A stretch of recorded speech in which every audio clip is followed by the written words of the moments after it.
Türkmenistan ýene-de koronawirusa garşy çärelerini şol sanda köpçülük ýerlerinde maska takynmak talaplaryny ýurdun bir ýerinden başga ýerine gatnamak çäklendirmelerini uzaltdy.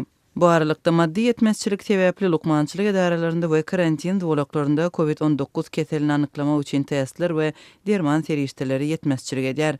Adatlyň Türkmenistanyň saglyk edarelerindäki çeşmelerine görä testleriň we derman serişdeleriniň ýetmezçiligi hususan da karantin dowlaklarynda saklanýan adamlary öpçün etmekde, test geçirmekde we lukmançylyk kömegini bermekde kynçylygyň döremegine sebäp bolýar. Ýurda gelenler karantine yerleştirilýär. Karantine olary günne 3 gede gylgyn nahar we zerur lukmançylyk kömegi bilen öpçün etmek gözeňinde tutulýar.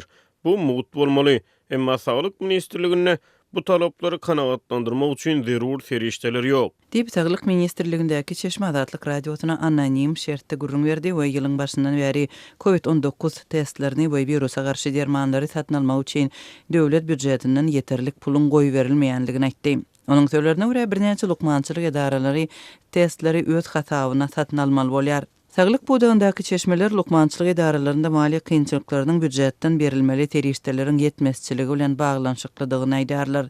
Saglyk ministrliginiň wekilleri häzirki problemalar barada resmi derejede düşündürüş bermeýärler. Adatlyň resmi taýdan düşündürüş almak üçin birnäçe eden synanşyklary şowsuz boldy. Türkmenistan 1 aprelden başlap köpçülük ýerlerinde maska takynmak talaplarynyň we ýurdun içindäki syýahat çäklendirmelerini öz için alýan karantin çäreleriniň möhletini ýene-de uzaltdy. Habarçylara görä koronavirus çäklendirmeleri ýene 2 aýa, ýagny 1 iýuna çenli uzaldylypdyr. Habarçylaryň we çeşmeleriň sözlerine görä saglyk edaralarynyň şol sanda karantin dowlaklarynyň maddi mümkinçilikleriniň gowşaklygy daşary ýurtlardan gelýän raýatlary kabul etmek meselesine hem öz täsirini ýetirýär.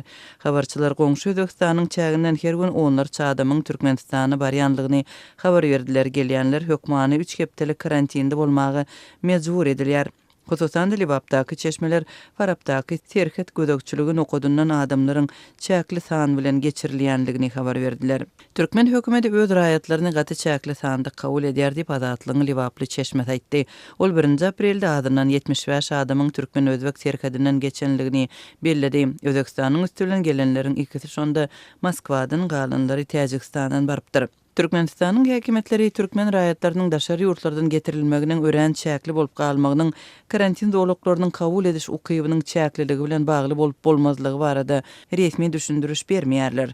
Öz çäginde koronawirusyň bardygyna açyk ikrar etmedik Türkmenistanyň hökümeti pandemiýa başlanaly bäri COVID-19-a garşy görüşmek üçin birnäçe ýurtdan hem halkara guramasyndan ençime gedek maliýe we maddi kömegini aldy. Türkmenistan bütün dünya saglyk guramasyndan Orsetden Birleşen Arap Emirliklerinden Türkiýeden we beýleki ýurtlardan hususan da lukmançylyk enjamlaryny testleri, dermanlary we medisina geyimlerini hem ellikler ýalyzatlary muhtun aldy. Şol serişdeleriň soň ilata we medisina işgärlerine mejburlyk bilen satylandygy barada ençime maglumat gowşdy. Adatlyň hökümetdäki çeşmeleri Türkmen resmiýetleriniň ýurtda COVID-19 keseli henizem ýok diýip aýtmagyna garamazdan ölenleriň sanyny ýöredýänligini aýdarlar. 2020-nji ýylyň oktýabr aýynda ýüze çykan maglumatlary görä pandemiýanyň başyndan geçen ýylyň gözüne çenli Türkmenistanda koronavirusdan ölen 25 000 adam hasap alınıpdyr.